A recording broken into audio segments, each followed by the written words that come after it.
got 90 days to convince Kansas voters that you should be the next governor. What are you telling them?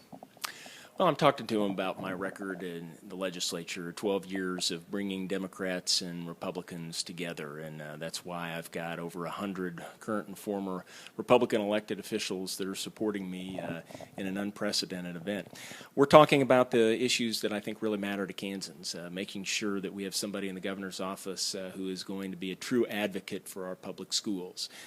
I am the child of two teachers and the parent of a soon-to-be kindergartner, so the education issue is a very personal issue to me. We were talking about our stagnant economy and how we need to use proven ways of growing our economy instead of experimenting on the state like Governor Brownback has done. And we're talking about rising property taxes and how we've got to have some action in Topeka to stem the tide of rising property taxes. The other day on the noon show, I had White House Press Secretary Josh Earnest on, and we were talking about this race, and if the president is paying attention. He says he's paying attention to a lot of these close races like this one here in Kansas, and talked about the bipartisanship that you've been talking about as well. But something that we've kind of noticed is you've kind of distanced yourself from the president in a sense. I mean, some have said that you've distanced yourself from the president's agenda. Do you agree?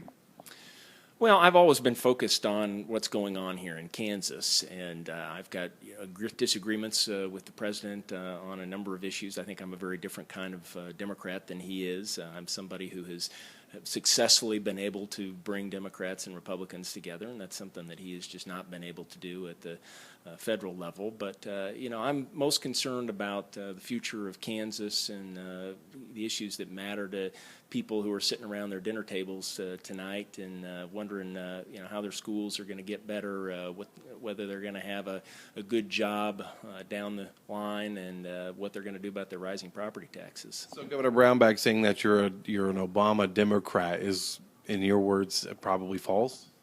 I've heard the governor talk about how he's a Reagan Republican and I'm an Obama Democrat, and I think he's wrong on both counts there.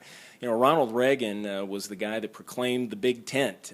He was able to work with Republicans of all persuasions and was very successful in working with Democrats. He had a great relationship with the legendary Speaker of the House, Tip O'Neill.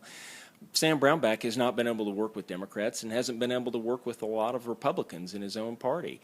I've got a 12-year record of bringing Democrats and Republicans together, and that's why there's over 100 Republicans who are former and current elected officials that have come to support this campaign in an unprecedented event. You got a lot of national press watching your campaign, obviously the governor's campaign, just this race in general. What does it tell you about Kansas? What does it tell you when you got such national attention for this race?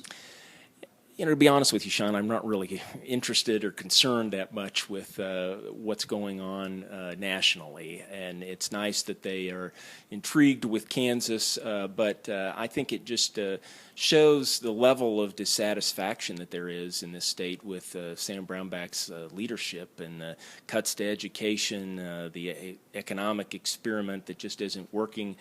That's probably why they're gravitating to Kansas, and because we've seen an incumbent Republican governor who usually are in good shape for re-election, who's in real trouble now.